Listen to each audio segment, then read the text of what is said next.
Welcome to As We Eat, where we explore the intersection of food, family, history, and culture. We think there's something magical that happens when people get together and share food. Conversations seem to happen a little more naturally. We talk about our commonalities and our differences. We share stories, memories, and recipes. And we'll use food to take a journey that explores our human experience. Share some fun facts and some that aren't so fun. Talk about food history and how food connects and defines us. So if you've ever eaten, prepared, or shared food, then this podcast probably has something for you. Hi, Leigh. Hey, Kim. How are you? I'm doing very well, thank you, even though we've got some of the winter doldrums going on here in beautiful Seattle, Washington. But spring's coming. Boy, you guys got a big, huge dump of snow. I feel a little bit bad because it is nothing like what is going on in Texas. Texas, we salute you. Hang in there, folks, and hope you get the heat back on real soon. In the meantime, I think we might have a topic to help warm up your stomach. We're talking about casseroles today. This is an interesting topic. I honestly am not a fan of casseroles at all. Well, that's not true. I do have one casserole that I do enjoy, but for the most part, not a big casserole fan. When we were starting to get talking about this topic, I had the same thought. Like, oh, gosh, I really don't like casseroles. They're too uniform in flavor. They can feel heavy after you've eaten them. But the more I actually started to learn about casseroles and think about them and their role in our culinary lives, I actually have to say I have a little bit more of an appreciation for them now. And I do have a favorite that I've talked about extensively before, and that's babouti. And that qualifies as a casserole. So I got to give props to the casserole. Right? Well, it's funny, like you mentioned, there are things I think in our culinary repertoire that we don't necessarily think are casseroles. But when you start to talk about what a casserole is, you're like, that's a casserole. And they have a universal appeal. And that's the other thing about them, that they're rarely polarizing. Even though I can think of a fair number of folks who might say that they don't like them, really, there's almost always one on a potluck table, for example. And they're really a common component of how families eat. So this is our time to get down and dirty with a casserole and look at its history and its impact on our culture. I think I'll start with the history aspect of it, and specifically about where this word came from, because it's a very interesting word in that it relates both to a vessel and a dish that you eat. Originally, the word casserole probably started with the Greek term for cup, which is kaiathos. And then it would probably progress into the Latin word katia, which means ladle or pan. And then into Old French, which is casse. And finally into casserole, which means saucepan or stew pan. And this happened around the early 1700s. But you'll notice that at this point, it still refers to that cooking vessel. I found this really interesting reference to casserole dishes in the Oxford Companion to Food, which described an entry in an 1883 French culinary encyclopedia of, and I quote, a tinned copper cooking pot, well suited to being displayed on the wall in order to impress visitors with the wealth and highly civilized lifestyle of the owners who live on food prepared in these gleaming vessels. And this preoccupation with the container has remained with the word, even when applied to the contents, for the rest of its history. For it was the development of oven to tableware in the servantless years after the Second World War that ensured its universal popularity. End quote.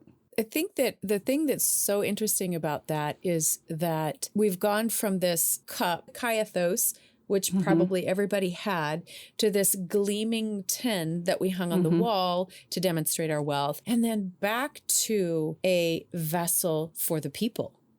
Yes. My imagination was really caught about this vision of the gleaming vessel hanging above the fireplace, because it reminded me of the decorative butter pats and sculptures that we have been talking about, like in our butter episode, for example, and as well as many food molds that I recall seeing in the 70s and the 80s, particularly calling to mind that copper leaping fish mold that seemed like every household had, that was only ever appropriate for molding salmon mousse. There's a certain anathema to molding like chicken salad as a salmon, Or you would never use that pan to bake a chocolate cake because the visual disconnect between the shape of the food and the food itself would have been really off-putting to people. You know, I have a bundt pan that's so sculptural, and because of its decorative nature, it does make your average item, say a chocolate cake, look really fancy. And so I can imagine that type of thought coming through too with these decorative casserole dishes. The other thought that came to mind for me is that ever-present post-World War II kitchens all had the very egalitarian casserole dish. And I'm thinking particularly of the Corningware classic white casserole dish with the blue cornflower motif and the accompanying glass lid. So Corningware's pyrosyrum was initially developed for military applications during World War II. But the glass ceramic material's temperature tolerance capabilities, this thing can go from freezer to oven to table, made it immensely marketable for home use after World War II, especially at a time when American food and kitchens were undergoing a sort of silent revolution in the composition of what we were eating, how we were eating, the idea of the nuclear family, the mom, dad, 2.5 kids, and the white picket fence. That's actually all a marketing construct. But every kitchen I can think of growing up, every friend's house, every adult had one of these Corningware dishes of various sizes, and they were universally loved and used. I particularly remember we had a Corningware casserole dish, and it was a little on the smaller side, that complete with a glass lid. Corningware stopped producing that original pyrosyrum-based Corningware product in 2000, but relaunched the brand as Stoneware in 2001. We'd have to see if my mom still has that casserole dish, actually, because vintage pyrosyrum pieces are worth thousands of dollars in auctions now. So if you're going through your stuff and you know that you've had something from the Corningware line pre-2000, hold on to it. Don't take it to Goodwill, because those are actually worth quite a bit. My mom has a set like that she still uses, and I have called dibs on it because it functions so well. It does exactly what it's intended to. Withstand extreme temperature ranges. They're incredibly durable. They made casserole dish really easily accessible for just about anybody. One of the reasons that I think casseroles became so popular in the 50s is because of campaigns by brands like Campbell's Soup. So they were really pushing their products after World War II. Women were willing to spend money because you have to remember the U.S. had been under the Emergency Price Control Act, which essentially rationed foods and other commodities. Now, this rationing in the United States ran from 1942 to 1947. During those 5 years, the U.S. was seeing rations on foods like meats, cheeses, processed foods, tinned foods, sugars, coffees. So when the 1950s rolled around, people were happy to spend money to restock their pantries. And these brands realized this. So you were now seeing these full-page ads that not only messaging these housewives about the products, but they were also messaging these housewives that these products would reduce the amount of time that they had to spend in the kitchen. They simplified processes. But not only did these products promise less amount of time in the kitchen and simplified processes, they also provided you with recipes. So you didn't really have to think about how to use these products. They told you exactly how to use these products. It also seems that there was a cultural phenomenon, especially in regards to advertising, sort of communal thing where, oh, did you see that recipe in the Sunday edition for green bean casserole? We're seeing it right now, actually. We're seeing a form of it now with the TikTok pasta. Have you heard about this? Yes. It's this viral recipe from a social media application, for those who don't know. It's baking tomatoes and cheese and then mixing it with pasta. This is not a new flavor profile by a long shot.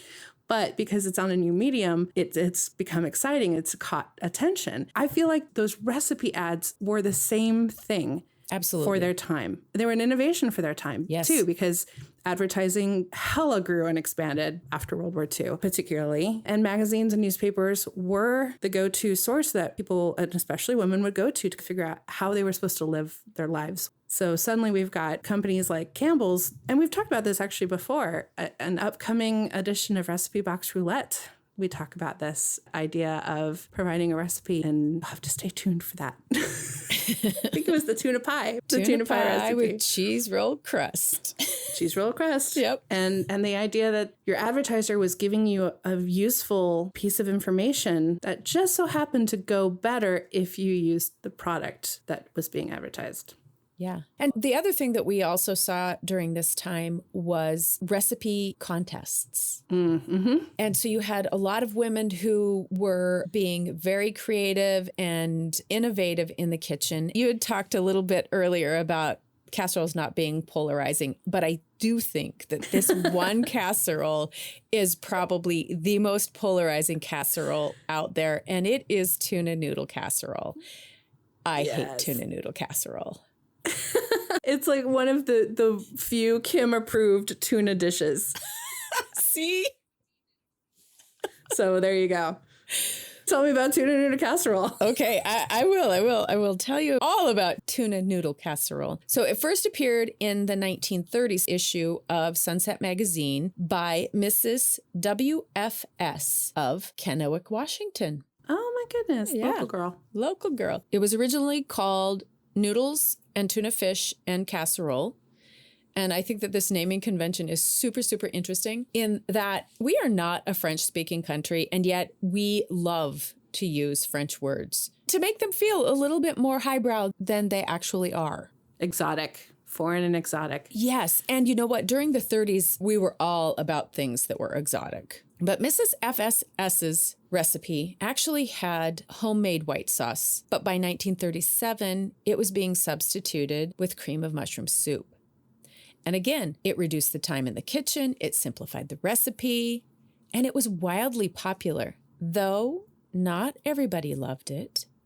Helen Evans Brown, who is an author of the West Coast Cookbook, which was published in 1952, wrote this: "If, for instance, a dish composed of tuna fish, canned mushroom soup, and cornflakes is in any danger of becoming a dish of the region," because remember, she had the West Coast Cookbook, "I prefer to ignore it. If by doing so I can give it ever so gentle a nudge toward oblivion, that is good."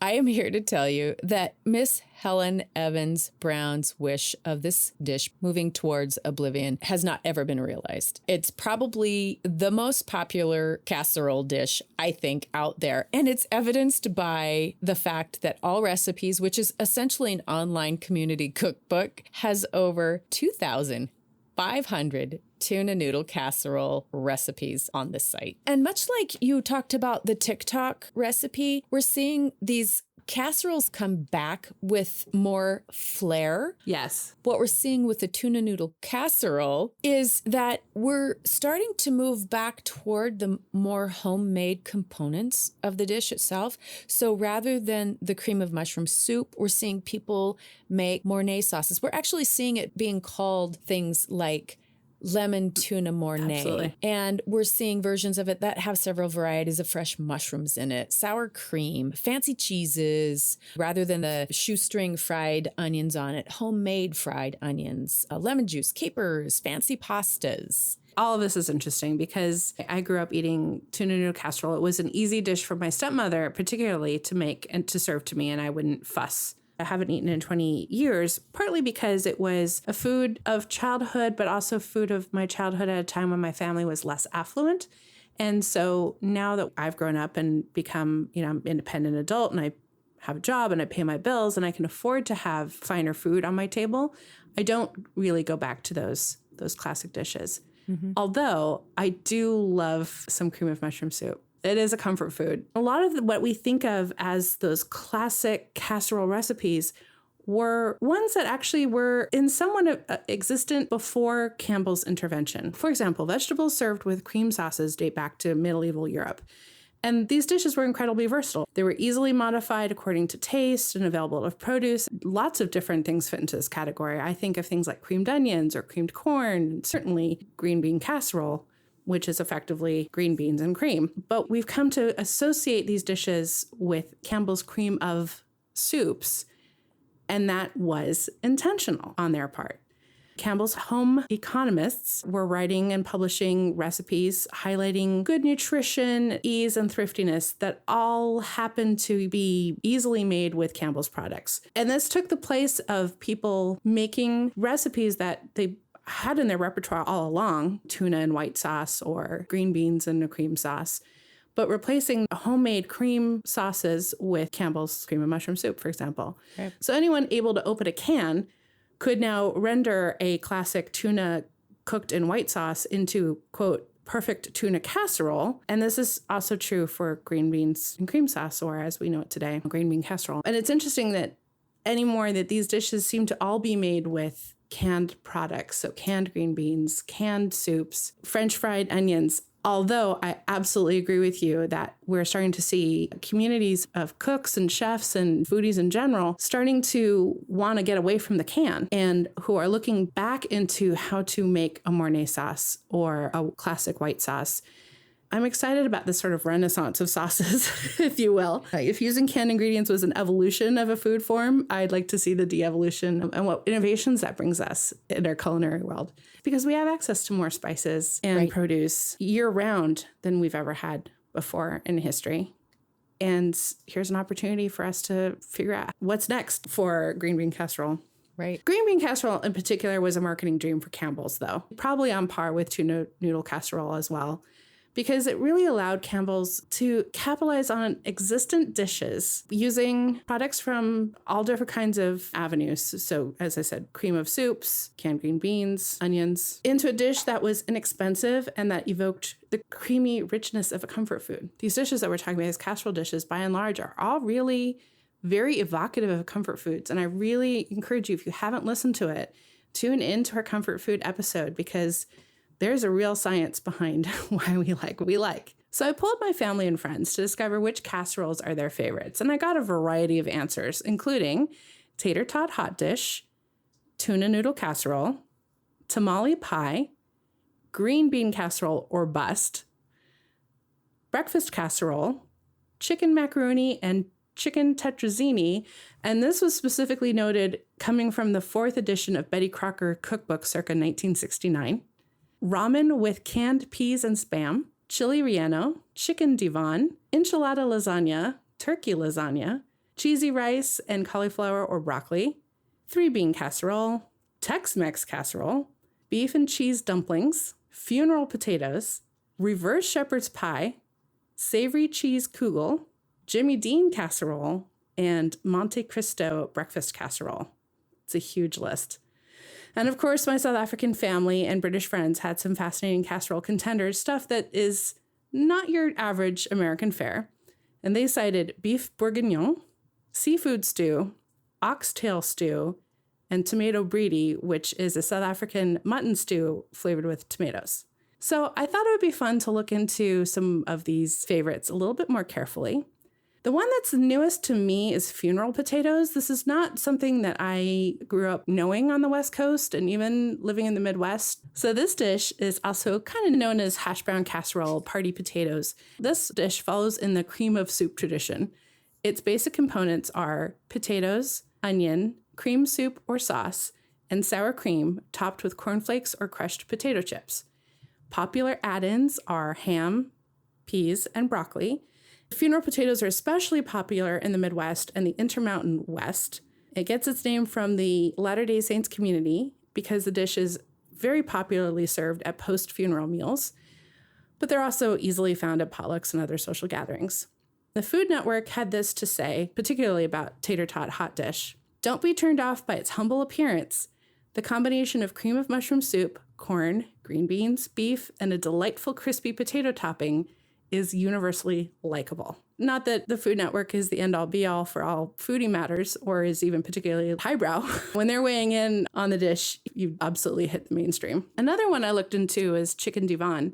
This is also a dish I know I've had, but I never really thought about it. This casserole is named after the place of its invention, which is Divan Parisian restaurant at the Chatham Hotel in New York. This dish was especially popular in the early 1900s, and the recipe was kept secret, but The maitre d' let some of its ingredients and components slip, and so it's believed to be generally composed of poached chicken, broccoli, and a cheesy bechamel or mornay sauce enhanced with eggs.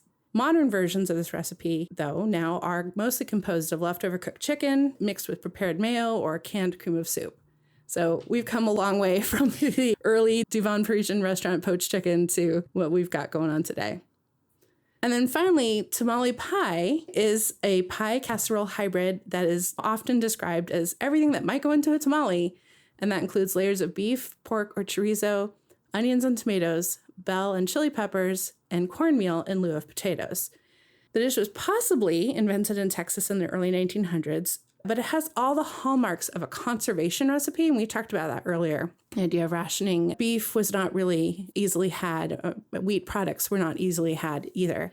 And so the early versions are mostly meat and wheat-free, largely consisting of cornmeal, corn, and tomatoes. A version with canned and corned chicken made it into the 1943 edition of The Joy of Cooking, and it has surged in popularity since then, especially at potlucks post-World War II. The White House Family Cookbook cites tamale pie as one of President Nixon's all-time favorites. Now, Leigh, you know a little something about tamale pie, too. Just that I was actually going through my grandma's recipe boxes the other day, and she had in one recipe box 5 recipes for tamale pie, which I thought was fascinating. Clearly a very versatile dish. Yeah. In addition to her recipe boxes, there were a couple others that had one recipe for a tamale pie in them. So it was obviously very popular, but I thought it was really interesting that Grandma had 5 different recipes, some that were given to her by friends, some that she had written in her own hand. And there was one that was cut out of off of a box. So possibly a box of cornmeal or something. Yeah, probably. Yeah. Cool. You know, up to now, we've been talking about that post-50s concept of the American casserole. Protein, carbohydrate, vegetables, cooked together in one dish. This is literally the definition of a casserole dish. With sometimes with a cream or tomato-based sauce. But I also wanted us to touch on a classic French casserole dish. And can you guess what it is?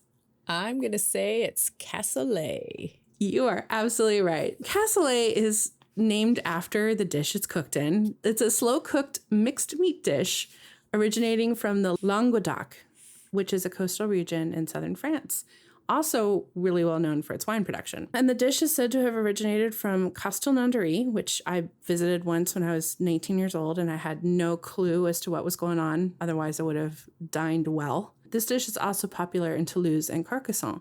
Now, what's interesting, too, about this region is that it actually is really marked by immigration. So you have folks coming to the region from Spain because it's nearby, and also from northern Africa. There was also internal immigration within France from Paris to southern France, particularly this region. And that might be in part due to the wine industry, but also just its geographic position to the Mediterranean. And I really feel like the dish sees those influences within it. It's always prepared with white beans or haricot blanc. It also includes some matter of confit, either duck or goose. Confit is a protein, usually duck or goose, that is cooked in its fat and then also preserved in its fat, as well as sausages. If you're in Toulouse, you're making it with a Toulouse sausage, which is very heavy with garlic, and then some additional rough cuts of meats, mutton, lamb, that kind of thing. It's slow cooked for hours, and the result is a very rich, very hearty, very filling casserole. All I can ever think of is eating fireside in a tavern with a trencher full of cassoulet, dipping bread and drinking some wine to kind of break through the richness. Fun fact about cassoulet is that it can be made by deglazing the pan from the previous cassoulet. And so in that way, there have been some restaurants that have claimed to have 20-year-old cassoulet dishes because some components keep carrying it on into the next dish. That sounds so good. You mentioned cassoulet, and I had just picked up Elizabeth David's Mediterranean food, and she actually has a recipe for cassoulet. This is what she has to say about cassoulet. Of all the great dishes which French regional cookery has produced, the cassoulet is perhaps the most typical of true country food. The genuine, abundant, earthy, richly flavored, and patiently simmered dish of the ideal farmhouse kitchen. Hidden beneath a layer of creamy, golden-crusted haricot beans in a deep, wide earthen pot, the cassoulet contains garlicky pork sausages, smoked bacon, salt pork, a wing or leg of preserved goose, which you had mentioned, perhaps a piece of mutton or a couple of pig's feet, a half a duck, and some chunks of pork rind. And then she goes on to explain that no doubt because it seems an attractive solution to entertaining a fairly large number of people with little fuss or expense. So again, that goes back to that, it not being a fussy dish, although I would say that for me, this would be very fussy. But she also goes on to say that although quite a good dish can be made at moderate cost, it should be remembered that tinned beans and sausages served in an earthenware casserole do not, alas, constitute a casserole. It does strike me for the kind of kitchen and pantry that I have, I would not be able to make casserole on the fly. But it's this idea that you could, with a few items that you probably have in a well-stocked pantry, in theory, if, according to Campbell's, a well-stocked pantry, you would be able to pull off any myriad of dishes. Exactly. And going back to the green bean casserole, they interviewed some people from a younger generation. The thing that they loved about this casserole specifically is that it was so easy. It was things that they had in their pantry and that they could make and have a very good dish in the end of the baking time. I might have to give tuna casserole another shot. Yeah, not me. That's just not happening. But I did mention at the beginning of the episode that there is one casserole that I really do love. Yes. What is that? It is the breakfast casserole. The thing that I love about this casserole specifically is that you can make it the night before and then pop it in the morning, and it's done in about 45 minutes. The way that I make mine is I butter the casserole dish because that's important.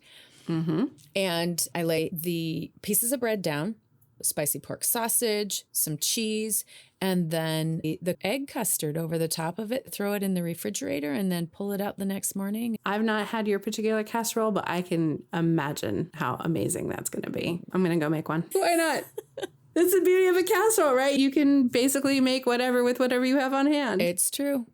That's But true. before we go raid our refrigerators, Yes. what can our listeners expect next week? We're going to have a great time talking about one of the most venerated, noble vegetables, and that is the potato. It is my favorite vegetable. It's pretty amazing. There's a lot to love about a potato. It's the most flexible vegetable in the whole wide world. Yes. And it's literally kept civilizations alive. True. So, potato, we will salute you next time. Absolutely. Ba